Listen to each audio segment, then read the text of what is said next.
94.9 Good News FM, Good News for the Family. Serem banget soalnya kita bisa kembali lagi bersama di Ingatan Baik. Seperti biasa kita akan mendengar cerita tentang spiritual journey seorang hamba Tuhan, bagaimana beliau menghidupi, bagaimana awal dari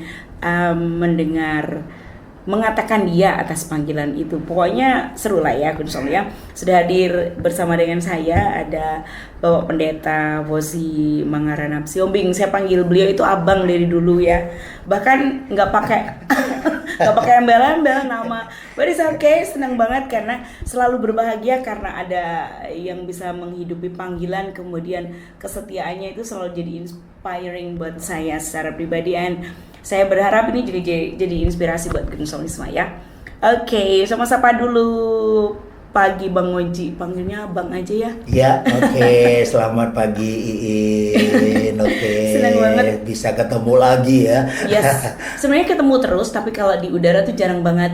Yes. So that's why saya panggil, dan supaya nggak cuman ketemu, saya diberkati dengan banyak hal, dengan gestur dan perkataan, dengan kasihnya, dengan sikap-sikapnya yang tidak berubah untuk saya gitu kan. Ini bless banget Kun Som, tahu nggak sih kayak yang di accept sedemikian rupa oleh Bang Oji. Well, Bang Oji masih ingat kan menyapa Kun Som dengan Good News Family. Boleh disapa dulu? Baik, selamat ketemu lagi buat semua pendengar Good News Family dimanapun berada. Saya sangat senang sekali bisa menyapa Good News, dan biarlah apa yang nanti kita bicarakan ke depan bisa menginspirasi buat semua yang boleh mendengar acara Good News ini. Yes. By the way, beliau tuh sering banget loh kita dengar sermonnya kalau di Good News pagi kadang ya, sering. Tapi nggak tahu deh sekarang masih sering nggak?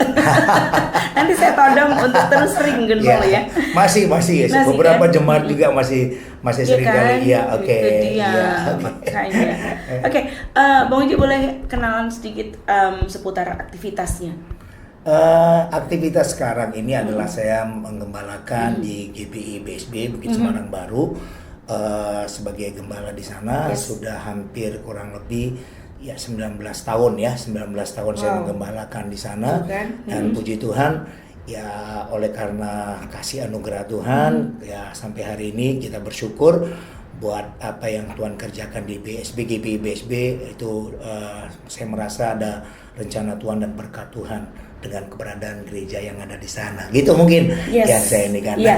Oke.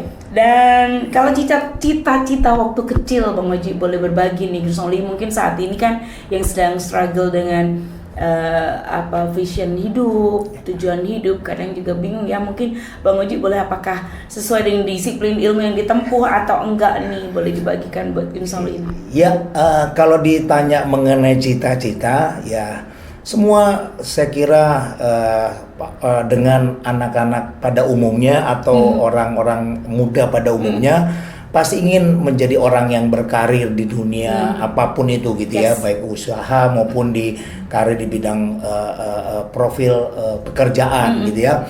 Dan itu juga menjadi cita-cita saya, sehingga ketika saya masih SMA begitu ya, yang paling jelas itu waktu SMA saya dengan beberapa teman ya, saya kuliahnya kan saya SMA-nya SD sampai SMA itu di Medan, tempat kelahiran saya gitu ya. Saya punya kerinduan dengan beberapa teman itu, kita ingin menjadi seorang insinyur dengan berbagai macam latar belakang. Dan itulah yang menjadi cita-cita dan kerinduan yang paling besar buat saya. Dan benar saja di tahun 86 saya keterima di Fakultas Teknik Universitas Diponegoro gitu ya, tepatnya Fakultas Teknik Arsitektur. Dan itu saya merasa bahwa itu adalah sesuatu yang bisa membawa saya kepada sebuah karir gitu ya, karir yang bisa membawa saya kepada sebuah kesuksesan gitu ya, kesuksesan. Tapi pada akhirnya ya rencana Tuhan yang boleh jadi di atas semuanya. Walaupun saya ya harus tetap menyelesaikan gitu ya, karena bagaimanapun itu menjadi sebuah tanggung jawab. Jadi saya tetap menyelesaikan kuliah saya, tetapi panggilan Tuhan itu yang membuat saya ada seperti sekarang ini, menjadi seorang hamba Tuhan gitu. Oke. Tapi Bang Oji pernah kayak fully effort untuk mencapai cita-cita itu setelah selesai dengan disiplin ilmu terakhir nggak? Ya ada sih, Ada? ya ada. Jadi ya sempat juga merasa apa benar gitu ya. Oke. Apa benar saya ini memilih untuk menjadi seorang pendeta itu apa ya benar, menjadi seorang full timer itu apa ya benar. Yes. Apalagi kan itu menjadi sebuah tantangan yang besar buat Yeah. buat keluarga saya, dalam hal ini orang tua saya, karena mau nggak mau kan mereka menyekolahkan saya punya sebuah keinginan, punya sebuah kerinduan gitu ya. Jadi itu mungkin sebuah tantangan gitu ya, sebuah tantangan. Tapi ya waktu membuktikan bahwa pilihan saya terhadap panggilan Tuhan tuh nggak pernah salah gitu ya. Jadi kalau ditanya ya ada dalam sebuah situasi yang galau juga nggak ya, saya mau berkata ya nggak, ya ada kegalauan gitu, ada kegalauan, tetapi ya selama kita yakin bahwa itu adalah sebuah pilihan yang Tuhan mau, maka semuanya pada akhirnya ya saya tidak pernah menyesal dengan pilihan saya gitu. Nah, well, kalau sekarang ini pelayanan, sebut saja tadi 19 tahun menggembalakan ya Bang ya. Oke. Yang dijalani Bang Uji ini jadi kayak bentuk nazar, lalu langkah iman, atau apa tuh, jawaban doa. Mungkin bisa di-sharingkan buat good news family semua. Atau tidak, ketiganya it's okay Bang, tapi tetap harus dibagikan ya. Iya, kalau saya bilang nasar sih ya saya nggak tahu kalau orang tua saya ya, tapi kalau saya secara pribadi ya itu seperti saya sampaikan di depan, tidak ada sebuah nasar dalam pemikiran saya untuk saya ini mengambil pilihan untuk menjadi seorang hamba Tuhan gitu ya, untuk menjadi seorang hamba Tuhan. Dibuktikan dengan apa ya? Saya tetap menyelesaikan kuliah saya gitu ya, kuliah saya. Dan saya rasanya tidak pernah berdoa untuk bernasar, karena saya beranggapan waktu dulu itu artinya melayani Tuhan itu bisa dari berbagai macam bentuk gitu ya. Yes. Nah, jadi kalau saya ditanya lebih tepatnya apa? Lebih tepatnya adalah langkah iman yang saya ambil gitu ya, karena sebuah keyakinan bahwa ini adalah sesuatu yang saya harus perjalanan hidup, the journey yang saya jalani ke depan. Walaupun saya, kalau saya ditanya di awalnya seperti apa, ya saya nggak pernah berpikir seperti sekarang ini, karena di awalnya saya nggak terus langsung jadi Iin dan juga pendengar, saya nggak langsung menjadi seorang gembala gitu ya. Saya hanya memberikan hidup saya gitu ya untuk boleh dipakai sama Tuhan. Pada akhirnya saya menjadi gembala, itu adalah sebuah proses perjalanan. Jadi kalau saya ditanya lebih tepatnya apa gitu ya, lebih tepatnya ya langkah iman yang saya buat. Langkah iman yang saya buat, yang saya tahu bahwa ketika saya melangkah ya saya cuma yakin ya di sana ada Tuhan yang menyertai sih. Gitu sih gitu. Tapi that's the point sih Bang, karena kan hidup dalam iman yang bikin kita berkenan di hadapan Tuhan juga cuma iman kan. Ya ini jadi poin kita juga Gun Sol ya. Langkah iman ini kata-kata yang tepat dipilih oleh Bang Oji dari ketiga hal yang saya tanyakan tadi ya. Langkah iman. Jadi nggak yang tiba-tiba jadi gembala gitu kan, tapi ada proses yang dilewatin. Nah ini Bang, yang boleh prosesnya seperti apa sih waktu ngejalanin itu? Bang Oji kan nggak langsung jadi gembala nih, lalu juga nggak langsung jadi full time. Ada hal-hal yang pertimbangan apa, atau kemudian harus didiskusikan semacam apa, mungkin ini bisa dibagikan buat Good News Family semua? Ya, jadi saya mau berkata langkah iman itu tidak semudah yang kita bayangkan ya, termasuk juga apa yang saya lakukan gitu ya. Kenapa? Karena saya mau berkata bahwa langkah iman itu ya pasti ada harga yang harus dibayar gitu ya. Godaan-godaan untuk melihat kepada keberhasilan teman-teman gitu ya, yang mereka ya rasanya ya mereka ada di depan gitu ya, sedangkan kita ini ya sedang memulai. Langkah iman itu kan sesuatu yang kita nggak pernah tahu gitu ya, nggak pernah tahu. Nah jadi ya itu mungkin prosesnya. Jadi kalau ditanya langkah imannya perlu ada tantangannya, ya pasti ada gitu ya Pak, ada. Jadi terutama untuk apa ya, saya mau berkata kesetiaan dengan langkah iman untuk ketaatan terhadap panggilan itu Jadi ya itu nggak mudah, saya mau berkata, karena butuh sebuah proses gitu ya, butuh proses. Nah prosesnya itu gimana caranya bisa menang atas proses itu, nah itu kan yang paling penting gitu ya. Kalau saya mau berkata ya saya harus pertama-tama saya harus meyakinkan diri saya dulu. Oke kan?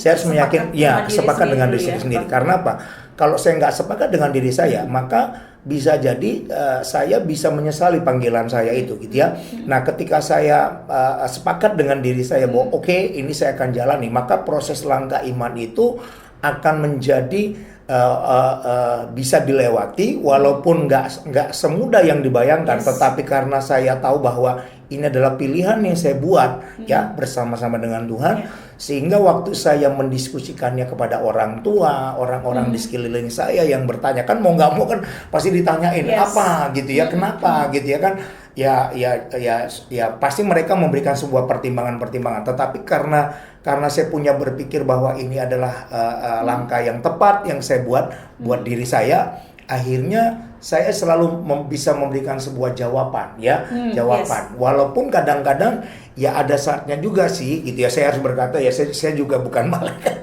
ada saatnya juga ya muncul ketakutan, ya bener nggak sih ya, salah nggak gitu ya, apalagi di tahun-tahun awal gitu ya, di tahun-tahun awal perjalanan itu sendiri, seperti itu sih gitu loh. Oke, jadi kesepakatan dengan diri sendiri yang bikin kita lentur dengan kehendak Tuhan ya Bang ya.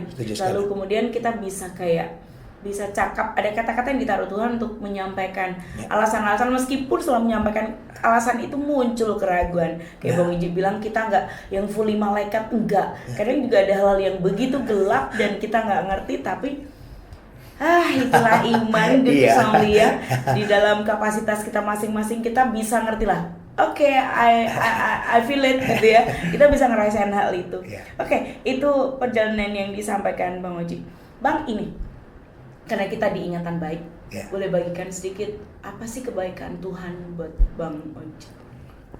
Kalau saya melihat begini loh, kebaikan Tuhan itu kalau ditanya, waduh banyak sekali gitu ya. Jadi saya berkata, simply definisi.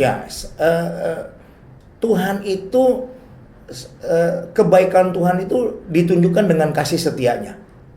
Nah, jadi kalau ditanya kepada saya apa sih kebaikan Tuhan, ya setia dengan kasih setia aja. Jadi kasih setia Tuhan tuh itulah bentuk kebaikan Tuhan. Jadi saya mau berkata, kalau kita tahu bahwa Tuhan itu setia, maka kita nggak akan pernah meragukan kebaikan Tuhan dalam hidup kita.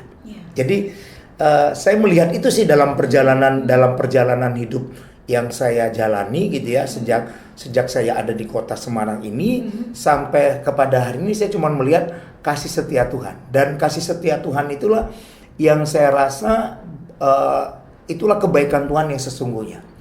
Karena ya tidak ada pribadi yang begitu setia dalam hidup kita selain Tuhan itu sendiri. Karena kasih setia Tuhan itu adalah kasih setia yang setiap waktu, setiap saat. Setiap waktu, setiap saat, dulu, sekarang, dan untuk selama-lamanya. Nah, itu sih prinsip buat saya sih, itu sih yang saya dapatkan gitu. Kayak konstan gitu ya, nggak ada berubah dan selalu baru setiap hari kata gitu ya. Walaupun ya saya mau berkata, kita ya di dalam kasih setia Tuhan itu, dalam Tuhan menunjukkan kasih setia Tuhan itu bukan kita tidak menghadapi proses. Ya seperti ya yang saya tuliskan di pagi hari ini gitu ya, bahwa ya setiap proses yang Tuhan izinkan dalam hidup kita itu tujuannya untuk mendewasakan kita, untuk membuat kita semakin dewasa dan melihat betapa Dia adalah Tuhan yang setia dalam hidup kita. Nah itu sih gitu. Kasih setia Tuhan. Karena di sekarang ini kalau bilang kebaikan Tuhan tuh orang lihat look-nya Bang, ya kan? Kalau nggak ada look-nya, mana? Which is dia adalah orang-orang yang sudah dalam Tuhan ya. Apalagi kalau dia ada di tengah-tengah orang yang tidak percaya, mereka akan pertanyakan, gitu doang gitu kan? Bener. Kayak yang kita kemudian tiba-tiba approve kan sama yang pandangan orang, dan kita tuh kayak ke brainwash, ya. Nah, kita setuju itu aja sudah hancur kita. Ya kan? Bener. Makanya kita belajar, Bang Uji mungkin bisa bagikan buat suami semua yang saya percaya sih, yang masih tetap lihat look-nya, lihat kayak mana sih gitu kan, tampak seperti apa. Dan kadang emang nggak tampak ya Bang, kalau kasih setia Tuhan. Gimana tuh Bang? Jadi di dalam Tuhan itu, ya saya mau bilang begini, di dalam Tuhan, menurut saya dalam dan itu juga yang saya ajarkan, prinsip itu yang saya taruh dalam hati saya, dan itu juga yang saya ajarkan kepada jemaat, bahwa di dalam Tuhan itu tidak ada yang namanya keberuntungan. Amen. Yang ada itu bahwa kita ini selalu beruntung. Jadi tidak ada keberuntungan. Keberuntungan itu berarti kan sepertinya tidak disengaja. Kebetulan gitu kan. Jadi kalau kita tahu prinsip itu gitu ya, maka selalu kita akan selalu melihat di balik apapun proses yang kita hadapi ya, tidak ada yang namanya keberuntungan. Tidak, di dalam Tuhan itu ya apapun yang Tuhan lakukan pasti itu menjadi sesuatu yang baik, keberuntungan buat kita. Jadi saya sih merasakan itu sih yang saya coba untuk taruh di dalam hati saya, dan itu yang saya bagikan dalam perjalanan hidup saya kepada jemaat, di dalam pelayanan, di dalam apapun itu saya melihat kayak gitu ya. Termasuk juga kalau ditanya ya waktu saya diletakkan menjadi seorang gembala gitu ya saya nggak merasa bahwa itu adalah sebuah keberuntungan, enggak, tetapi itu pasti ada sesuatu yang memang sudah Tuhan rencanakan. Ya kan? Jadi bukan karena beruntung yang jadi no enggak. Jadi at first Bang Oji terima itu apa sih sebagai kayak tanggung jawab gitu ya, atau seperti apa? Bang Oji terimanya seperti apa? Kalau saya sih melihatnya begini ya, ini dan juga para pendengar, saya merasa bahwa itu adalah sebuah kepercayaan yang diberikan kepada kita, gitu ya, kepercayaan yang diberikan. Karena saya mau berkata begini, kalau keberuntungan itu kan sepertinya kayak dibuang undi gitu ya. Tapi kalau sebuah kepercayaan itu berarti sesuatu yang memang sudah tetapkan, Tuhan tetapkan. Bisa itu Tuhan tetapkan itu enggak tiba-tiba ujuk-ujuk Tuhan ngomong kepada no. Tapi saya percaya kepercayaan itu ya pertama kepercayaan itu datang dari Tuhan. Jadi ya, dan dia bisa sampaikan itu lewat siapa? Mungkin buat bos kita atau pemimpin kita atau siapapun itu. Tapi ingatlah bahwa kepercayaan itulah yang membuat kita ini bisa menjalani segala sesuatunya dengan baik. Nah, makanya kalau menurut saya begini, ketika kita mendapatkan sesuatu yang datang daripada Tuhan, ya terima itu sebagai sebuah kepercayaan. Supaya nanti dalam perjalanan kita bisa melewatinya, kita bisa mendapatkan sesuatu yang benar-benar membuat kita bilang, ternyata benar ya, kasih setia Tuhan tuh luar biasa loh dalam hidup saya. Bener gak? Ya benar. Karena kan memang benar sih, kita tuh mengandalkan Tuhan, tapi kita juga harus jadi orang yang bisa diandalkan Tuhan juga ya Bang. Benar. Kita percaya Tuhan, tapi kita juga harus bisa jadi orang yang dipercaya sama Tuhan kan. Itu tuh perjalanannya nggak mudah, dan kita harus percaya Tuhan. Kamu bisa dipercaya nggak? Nah, benar sekali itu. Iya. Tuhan di pihak kita. Tuhan di pihak kita, kamu di pihak Tuhan nggak? Kayak gitu kan? Pertanyaan-pertanyaan yang harus kita sampaikan ke diri sendiri ya. Terus kita kayaknya kita kan senang banget dengan look tadi ya Bang, siapapun lah. Menghimpun look, iya itu orangnya hebat, kelihatannya. Tapi yang paling penting kalau dari Bang Oji sendiri kayak pribadi kita dengan Tuhan ya Bang. Iya, menurut saya benar. Jadi kita dengan Tuhan. Karena saya mau berkata begini, Tuhan itu pasti akan memberikan percayaan kepada kita, bukan karena sebuah keberuntungan. Ya, benar. Karena bukan karena sebuah keberuntungan. Karena buat saya begini, keberuntungan itu kan setengahnya begini. Berarti kalau ada orang yang bisa sukses, berarti karena dia beruntung. No, kalau menurut saya gini loh. Siapapun kita, gitu ya, siapapun kita bisa mencapai seperti apa yang Tuhan mau. Jadi asal kita bisa dipercaya. Makanya gini, kepada orang yang bisa dipercaya kepada perkara yang kecil dan dia bisa niat, maka Tuhan akan memberikan kepercayaan yang besar. Artinya begini, berarti kunci daripada kita bisa menjalani perjalanan hidup ini dengan baik dan benar, kalau kita bisa mengelola kepercayaan yang Tuhan berikan kepada kita, besar atau kecil itu. Nah, ingat dulu ya, kepercayaan itu akan menghadapi sebuah proses. Akan menghadapi sebuah proses. Nah, itu yang saya alami ya, itu yang saya alami. Jadi ya banyak orang berpikir apa yang saya dapatkan sekarang. Mungkin orang berpikir orang yang mengenal saya mungkin bilang begini, wah enak ya. Nah, saya mau bilang ya semuanya itu pasti ada sebuah proses gitu ya, sebuah proses sehingga orang melihat sepertinya beruntung gitu ya. Nah, tapi saya mau berkata begini. Ya, tapi kan orang nggak pernah tahu sejarahnya seperti apa. Whole-nya kan nggak utuhnya. Jadi cuman sepenggal. Kita harus melihat ya semuanya itu sebuah proses. Jadi menurut saya begini, kepercayaan itu adalah sebuah proses perjalanan dalam hidup kita. Untuk apapun, baik di dalam Tuhan maupun dalam kehidupan kita sehari-hari. Semakin kita ini mengerti tentang sebuah proses dalam hidup kita, maka kita tahu bahwa semakin, kalau saya ditanya apa yang menjadi pengalaman yang paling penting dari semuanya itu, yaitu bagaimana kita bisa menjaga kepercayaan yang Tuhan berikan kepada kita. Nah, seperti itu sih. Oke, yes. Well, Bang, kalau 19 tahun ya, dari banyaknya peristiwa pastilah ya, which is nggak diceritain satu persatu selama menghidupi panggilan Tuhan ya. Pelajaran tentang kebaikan Tuhan yang mungkin unforgettable buat Bang Oji, yang mengubah cara Bang Oji memandang kehidupan, memandang panggilan, boleh dibagikan buat sama-sama. Gini, kalau saya merasa bukannya saya berkata bahwa semuanya tuh no. Jadi semuanya tuh akan berjalan dengan baik luar biasa, enggak gitu ya. Tapi saya mau berkata begini ya, pelajaran hidup yang saya dapatkan selama 19 tahun ini yang saya bisa bagikan buat siapapun termasuk buat saya secara pribadi adalah jangan pernah takut untuk hal-hal yang kecil maupun yang besar yang ada di depan kita. Ya.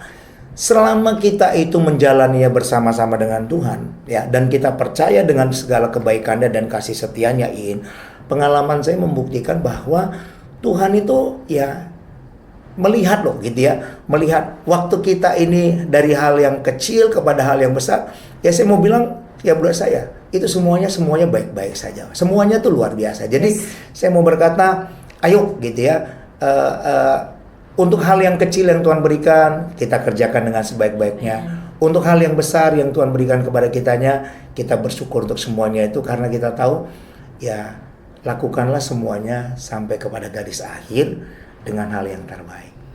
Bang, cerita sedikit dong, apa sih struggle yang paling kayak annoying, paling mengganggu Bang Oji? Mungkin ini bisa dibagikan nih, karena kan Gus Only apa ya mungkin nebak-nebak, mungkin ada satu atau hal-hal yang silakan Bang. Saya mau bilang begini, hal yang paling mengganggu dalam kehidupan dalam sebuah proses perjalanan yang saya alami adalah ketika saya nggak bisa meyakinkan sebuah proses perjalanan kepada orang di sekitar saya. Karena ya memang nggak bisa disalahkan gitu ya. Jadi saya mau bilang begini ya, kadang-kadang ketika kita mendapatkan sebuah kepercayaan yang datang daripada Tuhan, baik itu besar atau kecil gitu ya, kadang-kadang kita harus berjalan sendiri. Tapi nggak bisa transfer spirit, transfer vision tuh kayak yang susah banget. Tapi saya belajar bahwa ya itu tadi, kembali lagi kita harus yakin dengan kasih setia Tuhan dan kebaikan Tuhan dalam hidup kita. Jadi waktu kita mungkin ya harus berjalan sendiri dengan apa yang Tuhan berikan, kepercayaan yang Tuhan berikan kepada kita. Jangan marah kepada keadaan, karena pada akhirnya ya perjalanan itu akan dibuktikan oleh Tuhan bahwa apa yang kita pilih itu tidak akan pernah salah, tidak akan pernah keliru. Nah, this is it ya. Aduh, ini hostnya tuh memang cengeng dengan siapapun. Karena kalau lihat ini bukan dia, aduh nangisnya bukan karena apa, tapi karena dialognya yang simply tapi kayak yang ngena.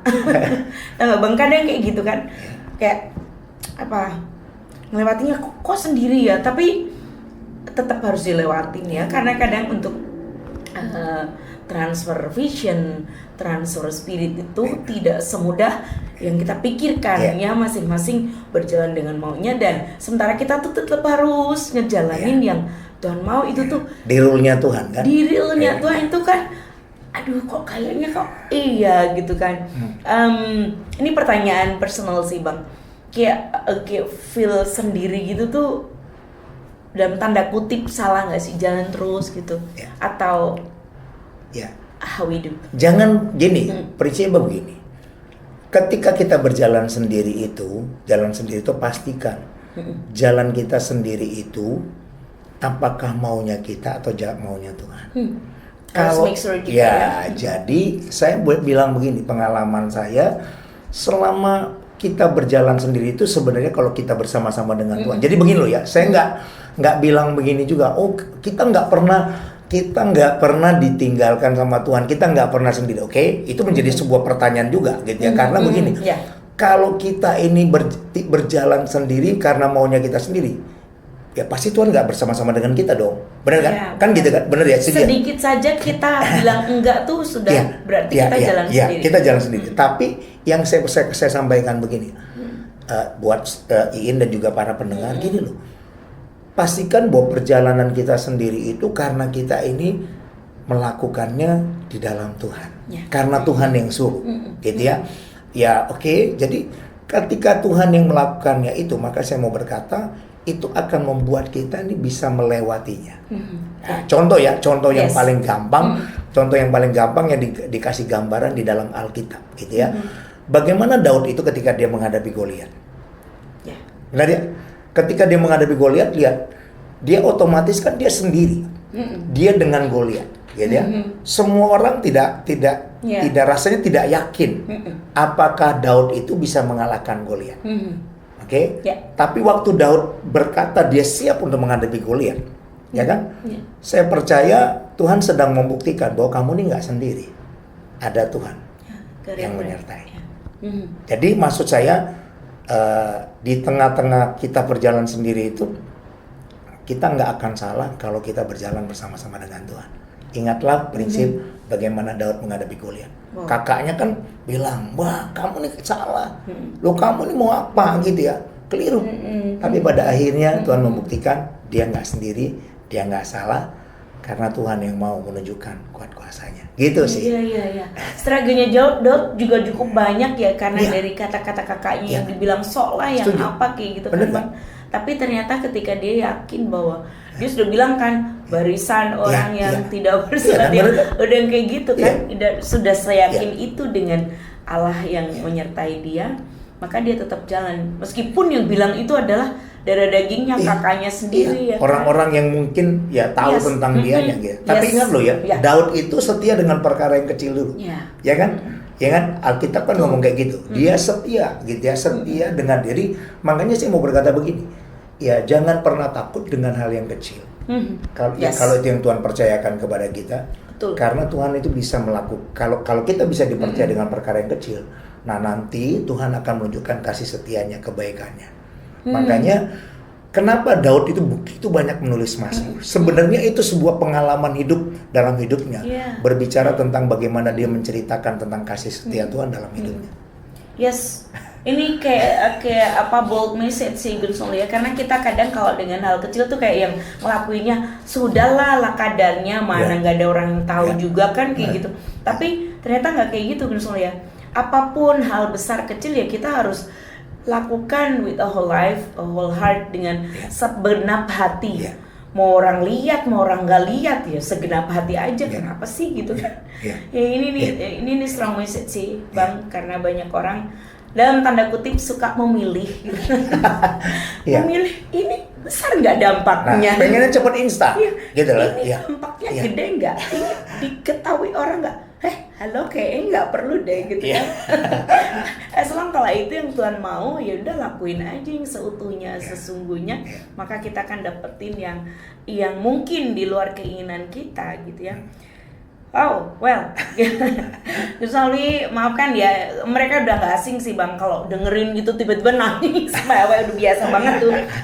Itu saya gak malu kok, Gun Sully, gak apa-apa ya. Well, Bang ada gak sih doa-doa spesifik yang Bang Oji minta ke Tuhan dan kemudian ini membawa satu perubahan besar? Apa yang bisa jadi doa Bang Oji yang spesifik? Untuk pribadi? Atau untuk siapa? Pribadi boleh, atau yang selalu jadi beban Bang Oji apa sih? Kalau yang pertama yang saya harus sampaikan buat diri saya secara pribadi, gitu ya. Itu juga yang saya minta kepada seluruh jemaat atau orang yang kenal dengan saya bilang begini, karena supaya saya tetap konsisten. Karena bahayanya seorang pemimpin atau orang yang sudah melewati sebuah perjalanan journey gitu ya, journey dalam perjalanan hidupnya, kadang-kadang konsistensi itu bisa menjadi sebuah tantangan. Kenapa? Karena gini, konsisten itu misalnya begini, jangan sampai konsistensi itu menjadi hilang dan akhirnya jatuh kepada titik nyaman. Titik nyaman itu adalah musuh daripada konsisten. Konsisten untuk apa? Terus gitu ya, terus belajar, terus mau melihat, terus memiliki sebuah kerendahan hati gitu ya. Karena apa? Karena saya mau berkata, titik jatuh daripada orang-orang yang sudah melakukan sebuah perjalanan journey itu adalah ketika dia mulai nggak konsisten. Nah, kalau ditanya konsisten apa, Bang, gitu ya, konsisten apa sih? Konsisten untuk tadi itu, ya, konsisten untuk bisa menjadi orang yang dipercaya sama Tuhan. Dipercaya sama Tuhan. Jadi dipercaya sama Tuhan itu kan berarti dia melihat hati kita yang tetap gitu ya, meletakkan apa yang menjadi kerinduan Tuhan itu di atas daripada kepentingannya kita. Nah, jadi kalau ditanya seperti itu. Nah, kalau ditanya secara umumnya itu apa gitu ya? Cara umumnya. Ya, saya cuma mau bilang begini, secara umum itu doa saya gitu ya. Saya selesai dengan semua apapun di tengah-tengah dunia ini gitu ya. Itu pernah saya khotbahkan gitu ya. Apa yang kita wariskan? Apa yang kita wariskan? Jadi saya nggak mau nanti saya selesai dengan perjalanan hidup saya gitu ya. Saya nggak mewariskan hal-hal yang bisa membuat orang lain tuh belajar tentang sesuatu, bukan tentang diri saya, tetapi bagaimana Tuhan itu bisa mengerjakan sesuatu yang dahsyat, yang mulia lewat apapun yang Dia mau kerjakan. Jadi itu sih, jadi kerinduan saya itu ada sesuatu yang Tuhan bisa ajarkan kepada banyak orang gitu ya, kepada banyak orang. Ada sih orang yang bilang begini, Pak, mau dibuat buku atau apa? Ya saya bilang ya enggak lah, nantilah gitu ya. Saya enggak tahu, tetapi itu sih gitu ya. Yang pertama konsisten, yang kedua doa saya secara pribadi adalah saya ingin memberikan warisan ya, warisan ilahi kepada orang-orang yang ada di sekitar saya, dan itu boleh menjadi berkat bagi mereka. Gitu sih ya. Wow, jadi meninggalin kayak pet gitu ya. Mereka bisa kenal Tuhan dengan cara yang benar, mengenal Tuhan yang benar dengan cara yang benar gitu ya, Bang. Iya, itu sih. Ini jadi satu warisan yang luar biasa gitu ya. Well, Bang, ada nggak sih apa dan siapa yang paling menginspirasi Bang Oji untuk terus setia, konsisten tadi ya, untuk menjalani panggilan Tuhan? Ya, yang pertama itu adalah orang tua rohani gitu ya, dalam hal ini ya di mana saya pertama kali bertobat gitu ya. Pertama kali saya bertobat yaitu Bapak dan Ibu Lukas, almarhum Bapak Lukas Sebaja dan Ibu Hana Sebaja gitu ya. Saya melihat bahwa apa yang mereka tanamkan, apa yang mereka bangun gitu ya, adalah sesuatu yang sedikit banyak mempengaruhi saya gitu ya.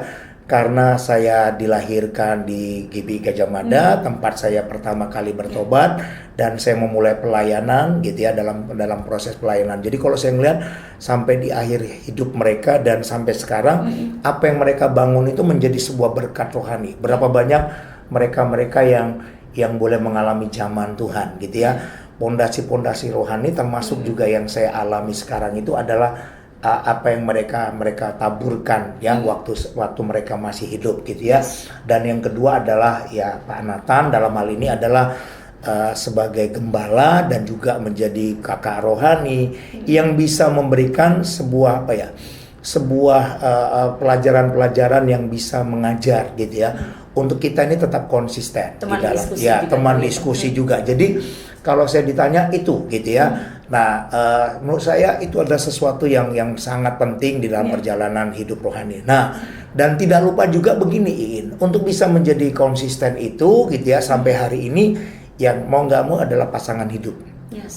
Karena pasangan hidup itu ya dalam hal ini adalah istri saya gitu ya. Saya bisa ada kuat sampai sekarang ini karena pasangan hidup yang selalu memberikan support untuk saya tetap konsisten. Nah, karena sangat berbahaya sekali gitu ya ketika saya secara pribadi punya keinginan kayak gitu, tetapi pasangan hidup yang mungkin nggak mendukung, itu akan menjadi sebuah masalah. Dan saya melihat ya kita harus berkata jujur, berapa banyak mereka akhirnya nggak sampai kepada apa yang Tuhan kemaksimalan yang Tuhan mau berikan kepada mereka. Karena apa? Karena kendala di masalah itu. Jadi kalau saya ditanya adalah tiga perkara itu yang yang banyak mempengaruhi journey perjalanan hidup saya sekarang ini. Oke. Yes. Oke, ya. Bang Oji, gimana menjaga semangat, fokus, konsisten kembali ya? Karena itu memang sangat dibutuhkan ya. Kita paling tidak mesti ngecek misalnya hal paling konsisten yang pernah kita lakukan. Saya juga kalau lihat sendiri paling konsisten apa sih? Saat teduh doang. Kayak morning person jam 1. Kok cuman ini ya Tuhan? Ya sudahlah, yang punya yang bisa itu gitu kan. Kadang begitu juga sih Bang. Nah, terus gimana cara menjaga itu? Semangat itu gitu ya. Dan fokus semangat. Okay. Karena kan kita kadang ada di titik-titik yang tadi Bang Oji sempat bilang kita bukan malaikat, kita bukan orang kuat, bahkan kadang kita tidak kita berpikir tidak sekuat yang kita pikirkan, yang kita tahu gitu kan. Nah, silakan Bang. Gimana? Oh, ya saya mau bilang memang untuk menjaga konsisten itu kita harus menemukan sesuatu dalam hidup kita gitu ya.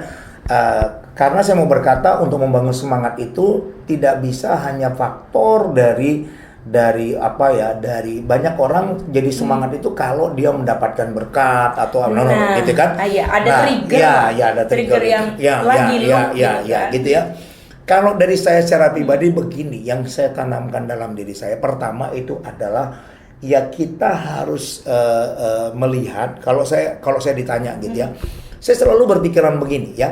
Prinsip yang saya tanamkan itu apapun yang saya lakukan itu kok selalu ada hal yang menarik ya gitu loh. Jadi saya menanamkan dalam diri saya gitu ya, dalam kandaran diri saya bahwa selalu ada angle. Iya, selalu ada hal yang menarik. Walaupun mungkin hal yang sama gitu ya. Walaupun mungkin hal yang sama yang saya lakukan. Jadi itu akan membuat kita ini enggak akan puas dengan satu titik yang kita sudah capai hari ini gitu ya. Contoh gitu ya, jadi di dalam setiap tahun atau setiap hari atau dalam setiap minggu gitu ya, saya selalu berpikir begini, ada deh gitu ya, ada sesuatu yang berbeda gitu ya, ada sesuatu yang berbeda. Jadi memang kita harus membuat sesuatu yang berbeda dalam hidup kita. Nah, contoh begini ya, yang paling 2 tahun terakhir ini yang saya kerjakan itu kan ya oke, kita saat teduh gitu ya, kita saat teduh ya kan itu seperti ya kalau kita melakukan itu seperti itu saja, nggak ada sesuatu yang baik ya, yang bukan. Jadi itu sesuatu yang akhirnya menjadi monoton sepertinya. Saya sekarang ini dalam 2 tahun terakhir ini saya mulai membuat saat teduh yang memang nggak dalam setahun tuh ya saya mau berkata mungkin dalam 1 bulan gitu ya, dalam 1 bulan ya bisa jadi cuma 20 hari. Tapi saya mulai membuat ya sesuatu yang saya dapatkan itu saya mulai bagikan. Paham ya? Sesuatu yang saya mulai bagikan, makanya saya harus belajar mendapatkan sesuatu, dan ternyata waktu saya mulai membuat itu pertama saya diberkati. Yang kedua ternyata itu bisa menjadi berkat bagi orang lain. Jadi maksud saya itulah hal-hal kecil yang mungkin kita lakukan gitu ya. Hal apa lagi ya? Banyaklah dalam hal hidup ya. Berusaha untuk find something gitu ya, sesuatu yang baru. Meskipun itu adalah hal yang rutinitas. Tapi kita mesti mikir itu bukan rutinitas ya Bang ya. Iya, jadi itu yang menurut saya itu akan menjaga semangatnya kita gitu ya. Karena gini, jangan pernah berharap semangat itu muncul oleh karena suddenly gitu ya, no. Tapi sesuatu yang harus kita bangun. Ada sebuah kerinduan yang muncul dari dalam hati kita gitu ya. Makanya seringkali itu yang saya harus bangun gitu ya. Misalnya kalau untuk gereja gitu ya, ya kadang-kadang saya harus membuat sesuatu buat diri saya yang memang dalam tanda kutip kayaknya cari gara-gara gitu ya.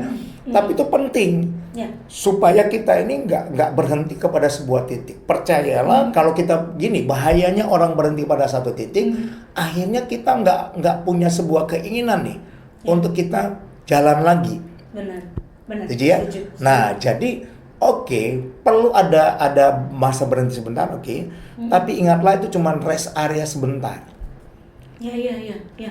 Karena banyak juga kan yang mikir, wah gini aja udah cukup kok. Mau apa lagi sih gitu kan? Setuju. Ya, ini mau apa lagi gitu kan, ada banyak lah, ada banyak di usia tertentu bahkan, atau di anak-anak muda. Kalau anak-anak muda mungkin enggak ya, tapi kalau di usia-usia tertentu tuh kayak ketemu banyak orang seperti itu, kalau saya secara pribadi nggak mau gitu. Saya tuh orangnya tuh nggak bisa nih kalau gini aja cukup, kayak dikira kurang bersyukur. Salah menempatkan kata bersyukur itu dengan hal-hal yang seperti itu. Jadi bahaya juga ya Bang, kita menempatkan kata-kata kata yang salah. Bersyukur, puas itu harus ditempatkan di titik-titik kemudian mungkin yang duniawi kayak gitu. Tapi kalau yang spirit, sesuatu yang membuat kita tertantang, semangat, fokus, konsisten, itu kita perlu bilang nggak ada kepuasan. Jadi terus ini juga sih yang saya dapatkan dari pengalaman saya journey dalam perjalanan ini gitu ya. Gimana sih untuk bisa membangun semangat gini ya? Semangat itu kan kita muncul dari hati kita yang bersyukur kepada Tuhan tadi ya, karena jadi apa yang harus kita lakukan? Jadi jangan gini, bahayanya ketika kita ini bisa menjadi patah semangat itu kalau kita punya sesuatu yang rasanya yang besar gitu ya. Nah, yang besar yang rasanya kita ingin capai tetapi rasanya begitu berat. Nah, kalau saya sih belajar begini, saya harus membuat gini. Belajarlah untuk mengambil waktu melihat yang di bawah. Karena apa? Itu akan memunculkan sebuah semangat. Jadi contoh begini ya. Contoh, ya kita memang, saya memang harus menyediakan dalam 1 tahun itu pergi ke gereja di desa. Kenapa? Karena itu akan memunculkan sebuah semangat. Ternyata gitu ya. Ternyata, apa yang kita dapatkan ini jauh lebih baik loh. Kita ini harus berusaha lebih baik lagi loh. Karena apa? Karena kalau kita melihat sebuah keadaan kayak gitu, akhirnya kita jadi merasa begini loh. Oh iya ya. Nah itu tadi, yang tadi kembali lagi kepada poin tadi. Kita jadi semakin merasa begini. Kalau Tuhan sudah mempercayakan kepada kita hari ini seperti ini, ya. Dan kalau kita ngeliat kepada apa yang di bawah seperti itu, ya harusnya kita ini bekerja dengan semangat lagi. Wah itu jadi semangatnya terbangun lagi. Nah seperti itu sih gitu loh. Yang saya juga lakukan tuh seperti. Jadi contoh kalau misalnya orang yang bekerja gitu ya, orang bekerja, ya kalau mulai kehilangan semangat, jangan-jangan ya 2 kemungkinan. Kamu ingin mencapai yang lebih tapi kamu nggak mendapatkan, atau kamu sudah nyaman dengan keadaan sekarang. Gimana caranya? Caranya jangan lihat kepada yang di atas terus. Jangan bandingkan dirimu dengan apa yang di atas. Jangan bandingkan diri kita dengan apa yang di atas. Tapi belajarlah untuk melihat kepada yang di bawah. Nanti kita akan jadi sadar gitu loh. Oh ternyata salah ya kalau kita ini ya pertama kita nggak mensyukuri, akhirnya kita kehilangan semangat. Kita merasa apa yang kita dapatkan tidak seperti yang, jadi kita kehilangan semangat kan bisa seperti itu. Nah benar. Atau yang kedua gitu ya, atau kamu ini sudah puas. Nah ketika kamu sudah puas sehingga kamu nggak bisa melihat gitu ya bahwa yang di bawah ini ya mereka itu pengen untuk mendapatkan seperti kamu aja, ya mereka berusaha itu dengan sedemikian rupa. Nah seperti itu sih jadi yang kau dapatkan gitu sih. Gitu. Ya benar, karena banyak juga yang bangun tuh bingung, aduh yang sudah nyaman bilang ya sudahlah. Kalau bercandanya tuh gini, udah pernah kayak gitu kan. Aduh kan udah pernah kayak gitu terus atau ini lagi. Jadi kalau kita buka mata memutuskan untuk ngomong kayak gitu, mungkin semangatnya jadi hilang nggak sih Bang?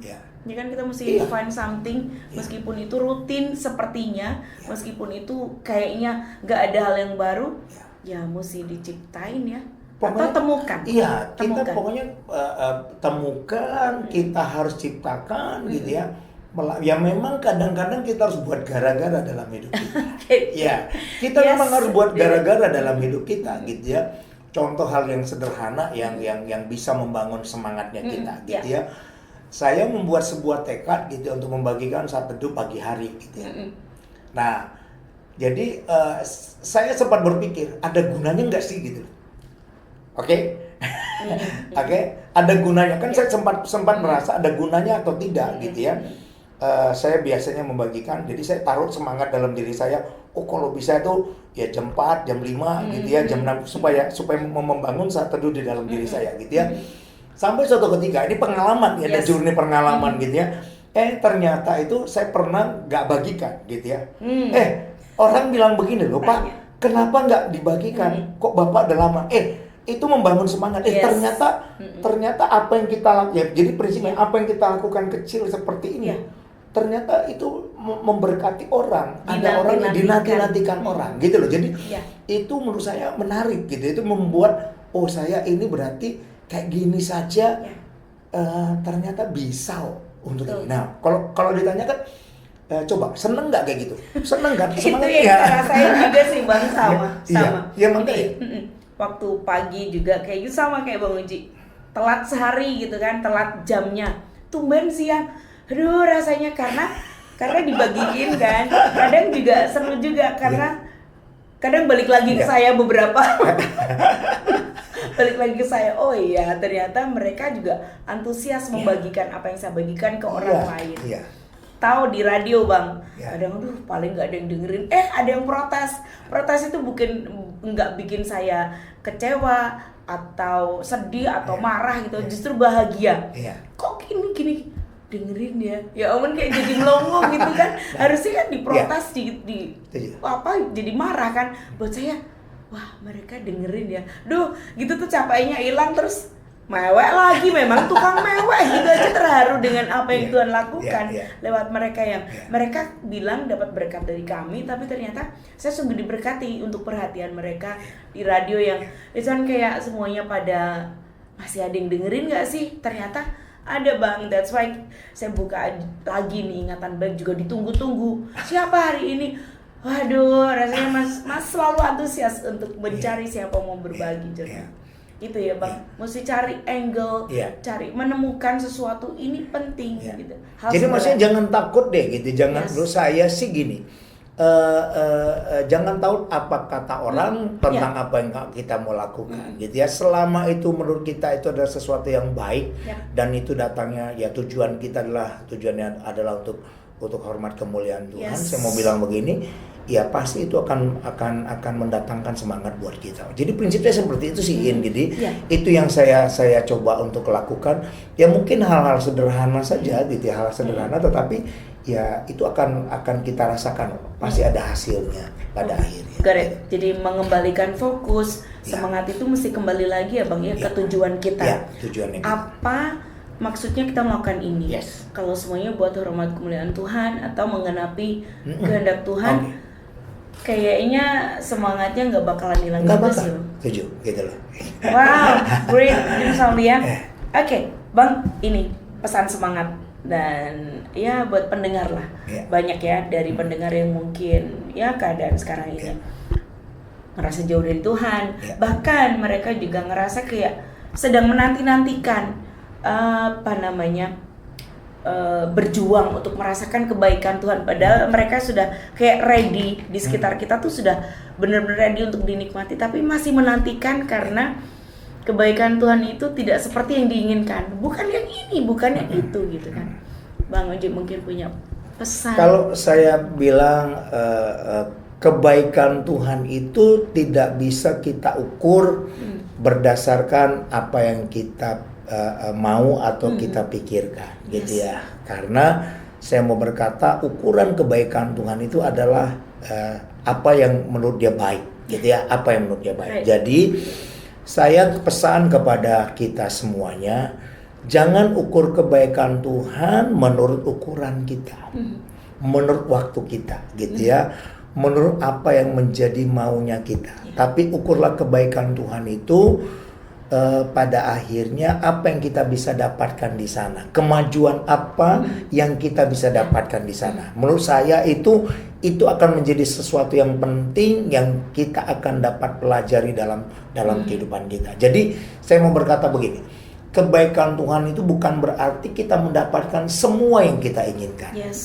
Tapi kebaikan Tuhan itu pasti akan membawa kita kepada hal-hal yang saya mau berkata sampai kepada tujuan Tuhan. Jadi kalau ditanya kepada saya, nah terus apa contohnya Pak dalam kehidupan Bapak? Nah saya kan sudah cerita tadi, saya nggak pernah tahu ya apakah ketika saya menjadi seorang full timer itu saya nanti yang menjadi seorang gembala. Bahkan saya mau berkata begini, di awalnya saya nggak pernah mau loin menjadi seorang, nggak kepikiran aja. Karena yang pertama yang saya bayangan saya gini loh, bayangan saya ada, ya saya menjadi orang yang bisa melayani dengan bidang saya, arsitektur gitu ya, bangun gereja gitu ya, bangun gereja atau apalah gitu ya. Nggak pernah saya punya pemikiran untuk membangun jemaat, personil gitu ya. Ya bagaimana? Tapi dalam proses selanjutnya, kalau bayangkan kalau itu yang terjadi, bayangkan tuh kan, wah kan sesuatu yang sangat berbeda, ya kan? Kalau saya mengukur kebaikan Tuhan, berarti saya ya akan membangun gedung atau membangun sesuatu gitu ya. Itulah yang akan saya bilang, oh itu Tuhan baik. Tapi ternyata Tuhan tidak melakukan itu. Saya lebih disuruh untuk apa? Ya, membangun manusia. Nah, lihat, kan berbeda. Tetapi pertanyaannya, gitu ya, pertanyaannya, apakah Tuhan nggak baik ketika dia mau? Ya, saya mau berkata hari ini, Tuhan itu baik. Nah, jadi saya mau berkata begini, mungkin kalau kita ini nggak minta sesuatu kepada Tuhan tidak diberikan, itu bukan berarti Tuhan tuh nggak baik. Tapi Dia menyediakan yang lebih baik kepada kita. Wow. Bob ya, bisa lihat tangkap ya. Karena kita semua kadang suka mengukur kebaikan Tuhan dengan kalau tidak seperti ini, yang gini, seperti ini, berarti bukan. Nah, tapi ternyata enggak. Ukuran kebaikan Tuhan adalah karakternya sendiri, bahwa itu untuk kebaikan kita. Well, Sorry, it's a bold message ya. Beberapa waktu yang berbatas ini boleh menjadi sesuatu yang bermanfaat buat Anda. Saya percaya perjalanan dari spiritual journey dari Bang Oji boleh memberkati kita semua. So, finally, saya ini sendiri sangat menang banyak karena diberkati banyak ya. Saya Indi. Oke, saya Pausi Mangaranap Siombing. Untuk Greens FM, this is Greens for you at 94.9 Greens FM. Greens for the family. God bless. God bless.